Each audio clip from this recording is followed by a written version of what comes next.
নমস্কাৰ পুনৰবাৰ স্বাগতম জনাইছো আমাৰ নতুন এটা ভিডিঅ'লৈ কেইটামান গুৰুত্বপূৰ্ণ প্ৰশ্ন আৰু উত্তৰ লৈ আজি এই ভিডিঅ'টো আৰম্ভ কৰিবলৈ ওলাইছো বিভিন্ন প্ৰতিযোগিতামূলক পৰীক্ষাত সহায় হ'ব এই প্ৰশ্নকেইটা যুগুত কৰি উলিওৱা হৈছে গতিকে ভিডিঅ'ৰ প্ৰশ্ন উত্তৰকেইটা আৰম্ভণিৰ পৰা শেষলৈকে অকণমান স্কিপ নকৰাকৈ চাব আৰু ভিডিঅ'টো যদি চাই ভাল লাগে শেষত লাইক এটা কৰি আপোনাৰ বন্ধুবৰ্গসকলৰ মাজতো নিশ্চয়কৈ শ্বেয়াৰ কৰি দিবলৈ নাপাহৰিব তেন্তে আহকচোন আজিৰ ভিডিঅ'ৰ প্ৰশ্ন উত্তৰ কেইটালৈ আগবাঢ়ো প্ৰথম প্ৰশ্ন হালধীয়া চৰাই বাওধান খাই এই বিখ্যাত উপন্যাসখন কোনে ৰচনা কৰিছিল হালধীয়া চৰাই বাওধান খাই এখন বিখ্যাত উপন্যাস আৰু এই উপন্যাসখন কোনে ৰচনা কৰিছিল ইয়াত সোধা হৈছে শুদ্ধ উত্তৰৰ বাবে চাৰিটাই অপচন দিয়া হৈছে তলত উল্লেখ কৰা অপচন কেইটাৰ ভিতৰত শুদ্ধ উত্তৰটো হ'ব কোনটো অপচন সি2 হোমেন বৰগোহাঁই হালধীয়া চৰাই বাওধান খাই এই বিখ্যাত উপন্যাসখন ৰচনা কৰিছিল আৰু বৰ্ষটো আছিলে 1973 চনত ঠিক আছে আমি পাছৰটো প্ৰশ্নলৈ আগবাঢ়িছো সাহিত্য একাডেমী পুৰস্কাৰপ্ৰাপ্ত প্ৰথম অসমীয়া পুথিখনৰ নাম কি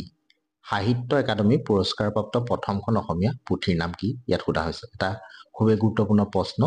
শুদ্ধ উত্তৰটো হ'ব কোনটো অপচন এ2 বনফুল হ'ল সাহিত্য একাডেমী পুৰস্কাৰপ্ৰাপ্ত প্ৰথম অসমীয়া পুথি আৰু এই পুথিখন ৰচনা কৰিছিলে যতীন্দ্ৰনাথ দুৱৰাই 1955 চনত প্ৰথমটো সংকলন প্ৰকাশ পাই ওলাইছিল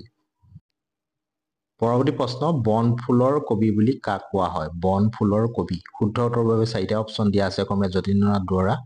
আনন্দ চন্দ্ৰ আগৰৱালা ৰঘুনাথ চৌধুৰী আৰু অপচন ডি দিয়া আছে বিৰিঞ্চি কুমাৰ বৰুৱা এই চাৰিটা অপচনৰ ভিতৰত শুদ্ধ উত্তৰটো হ'ব কোনটো অপচন এ2 যতীন্দ্ৰনাথ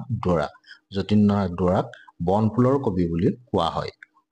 অসমীয়া সাহিত্য জগতৰ ওপৰত আহি থকা এটা গুৰুত্বপূৰ্ণ প্ৰশ্নটো হ'ল অসম উপত্যকা সাহিত্য বঁটা বিজয়ী প্ৰথম ব্যক্তি কোন আছিল অসম উপত্যকা সাহিত্য বঁটা বিজয়ী প্ৰথমগৰাকী ব্যক্তি কোন আছিল ইয়াত সোধা হৈছে শুদ্ধ উত্তৰটো হ'ব কোনটো অপচন বি2 ভৱেন্দ্ৰনাথ শইকীয়া আছিল অসম উপত্যকা সাহিত্য বঁটা বিজয়ী প্ৰথমগৰাকী ব্যক্তি পৰৱৰ্তী প্ৰশ্ন বিষ্ণু ৰাভা বঁটা লাভ কৰা প্ৰথম ব্যক্তিজন কোন আছিল বিষ্ণু ৰাভা বঁটা লাভ কৰা প্ৰথমগৰাকী ব্যক্তি কোন আছিল ইয়াত সোধা হৈছে শুদ্ধ উত্তৰৰ বাবে চাৰিটাই অপচন আছে তলত উল্লেখ কৰা অপচন কেইটাৰ ভিতৰত শুদ্ধ উত্তৰটো হ'ব কোনটো অপচন এ2 ৰংবং তেৰাং অসম সাহিত্য সভাৰ দ্বিতীয়জন সভাপতি কোন আছিল খুবেই এটা গুৰুত্বপূৰ্ণ প্ৰশ্ন তলত উল্লেখ কৰা অপচন কেইটাৰ ভিতৰত শুদ্ধ উত্তৰ হ'ব অপচন এ2 চন্দ্ৰধৰ বৰুৱা আৰু প্ৰথমগৰাকী সভাপতি কোন আছিল খুবেই আহি থাকে প্ৰশ্নটো এইটো মনত ৰাখি দিব পদ্মনাথ গোহাঁই বৰা অসম সাহিত্য সভাৰ প্ৰথমজন সভাপতি আছিল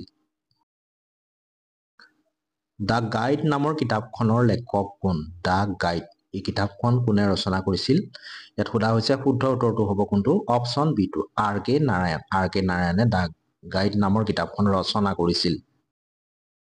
ভাৰতৰ বিভিন্ন বঁটাসমূহৰ ওপৰত আহি থকা এটা গুৰুত্বপূৰ্ণ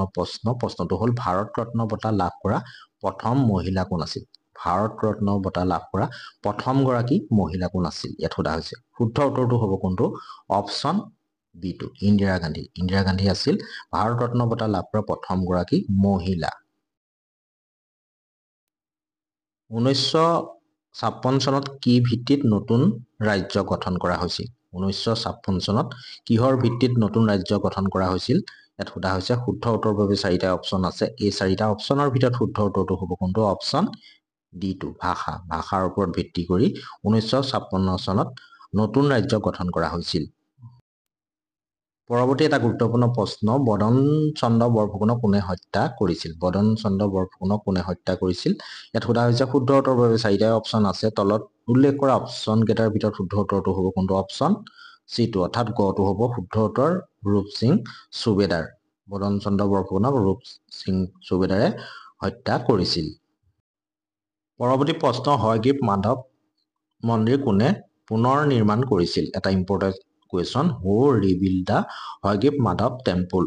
শুদ্ধ উত্তৰৰ বাবে চাৰিটাই অপচন দিয়া হৈছে এই অপচন কেইটাৰ ভিতৰত শুদ্ধ উত্তৰটো হ'ব কোনটো অপচন ডি2 ৰঘুদেৱ নাৰায়ণে হয়গ্ৰীৱ মাধৱ মন্দিৰটো পুনৰ নিৰ্মাণ কৰাইছিল অপচন ডি2 হ'ব শুদ্ধ উত্তৰ কোনে দিন ই ইলাহী ধৰ্ম প্ৰৱৰ্তন কৰিছিল আকবৰ বাবৰ ঔৰংগজেব আৰু শ্বেৰশ্বাহ এই অপচন কেইটাৰ ভিতৰত শুদ্ধ উত্তৰ হ'ব কোনটো অপচন এটো আকবৰে দিন ই ইলাহী ধৰ্ম প্ৰৱৰ্তন কৰিছিল পৰৱৰ্তী প্ৰশ্ন পঞ্চম বেদ বুলিলে কোনখন গ্ৰন্থক জনা যায় পঞ্চম বেদ শুদ্ধ উত্তৰৰ বাবে 4টা অপচন দিয়া হৈছে ক্ৰমে ৰামায়ণ, মহাভাৰত, শিৱপুৰাণ আৰু কালীপুৰাণ। এই 4টা অপচনৰ ভিতৰত শুদ্ধ উত্তৰটো হ'ব কোনটো? অপচন বিটো, মহাভাৰত। মহাভাৰতক পঞ্চম বেদ বুলিও জনা যায়। পৰৱৰ্তী প্ৰশ্ন, চিলাৰায়ৰ প্ৰকৃত নাম কি আছিল? What was the real name of Chilarai? শুদ্ধ উত্তৰৰ বাবে 4টা অপচন দিয়া হৈছে। তলত উল্লেখ কৰা অপচন কেইটাৰ ভিতৰত শুদ্ধ উত্তৰ হ'ব কোনটো? অপচন বিটো, শুক্লধ্বজ। শুক্লধ্বজ চিলাৰায়ৰ প্ৰকৃত নাম আছিল। বন্ধু বান্ধৱীসকল, আজিৰ প্ৰশ্ন উত্তৰ শিতানৰ অন্তিম তথা শেষৰটো প্ৰশ্নটো হ'ল চকৰি ফেটি বুৰঞ্জী কোনে ৰচনা কৰিছিল? চকৰি ফেটি বুৰঞ্জী কোনে ৰচনা কৰিছিল? শুদ্ধ উত্তৰৰ বাবে 4টা অপচন দিয়া হৈছে। তলত উল্লেখ কৰা অপচন কেইটাৰ ভিতৰত শুদ্ধ উত্তৰ হ'ব অপচন চিটো, নুমলী বৰগোহাঁই। নুমলী বৰগোহাঁই চকৰি ফেটি বুৰঞ্জী ৰচনা কৰিছিল।